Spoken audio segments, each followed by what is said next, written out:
Good afternoon, everyone. Welcome to WeaselAcres. Let's do some shooting, shall we?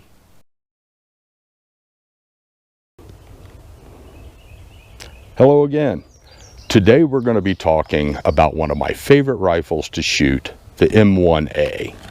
The M1A is the civilian version of the M14, which was introduced in the late 1950s to replace the M1 Garand. It was only in service for 7 or 8 years until the M16 was introduced in the mid-1960s. However, it quickly became a favorite of the soldiers who carried it, and reproductions such as this one are favorites of recreational and competitive shooters alike. Its heritage is clearly evident with the similarities to the M1 Garand, which we'll explore in a minute. So let's talk a little bit about this rifle and look at some of the similarities and differences with the M1 Garand. First of all is the barrel. This rifle has a 22-inch barrel and the Garand had a 24-inch barrel. The gas system, this gas block, has been moved to the rear, and a 2-inch flash hider installed at the muzzle. The stock is virtually the same. The Garand has a 2-piece 4-end walnut. This has a some sort of Bakelite material for a front cover. The receiver, the action, is virtually identical. They both use the standard rotating bolt design. The trigger group is virtually identical. In terms of differences, the first is this rifle is chambered in .308 Winchester, or the M14 in 7.62 by 5.1 millimeter NATO. The next big difference is right here. This rifle is fed from a magazine. This is a 10-round magazine. It comes in 20 rounds. It's much quicker to reload. You'll recall the Garand uses an 8-round in-block clip that loads through the top. It's a little bit cumbersome, especially if you don't do it all the time. The magazine is just much easier to reload. The next big difference is what you don't see right here, and that is a selector switch. The M14 was fully automatic, and this rifle is semi-automatic only. Sort of an interesting note about this gun in particular, the records from the Springfield Armory, where it was made in the late 90s, indicate that it was their loaded model, which is a step above their standard M1A. In looking at it, though, it's got all the features of their national match model. So the loaded model had an improved trigger, it had a little bit nicer barrel.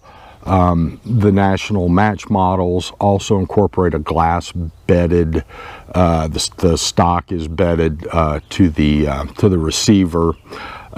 This has a 6-groove national match barrel, so I don't know if it just left the factory mismarked or if the prior owner had some work done to it. It could have been, it's probably more likely the latter. These guns are the favorite of people shooting in service rifle competitions, and it's an absolute pleasure to shoot. So here we are at about 100 yards, and I'm going to be shooting today. I don't know if the camera will pick this up, but this is surplus ammunition with a PS head stamp, which took a little bit of research, but I found out it's South Korean surplus ammo. I've never shot it before. We'll both find out together how it does.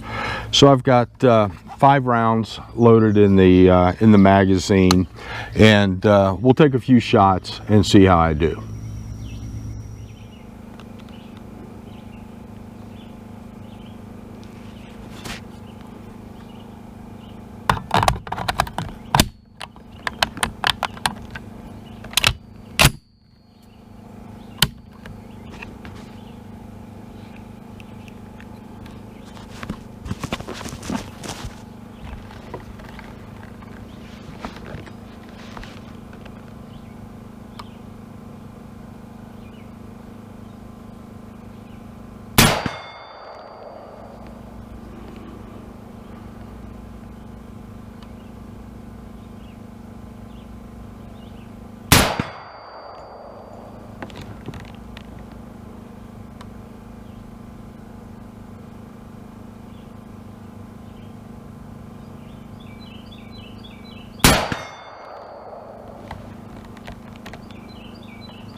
Okay, that's 5 rounds. Let's go down to the target and see how I did. So here we are down at the target, and I can see 1, 2, 3, 4, 5 bullet impacts. This was actually my 4th shot, which I lost a little bit to the left. This is, you know, 3 inches, something like that. With iron sights and surplus ammo, I'm okay with that. So I hope you enjoyed this quick look at the Springfield Armory M1A, and as always, thank you for watching and thank you for reading the gun thread. We'll see you next week.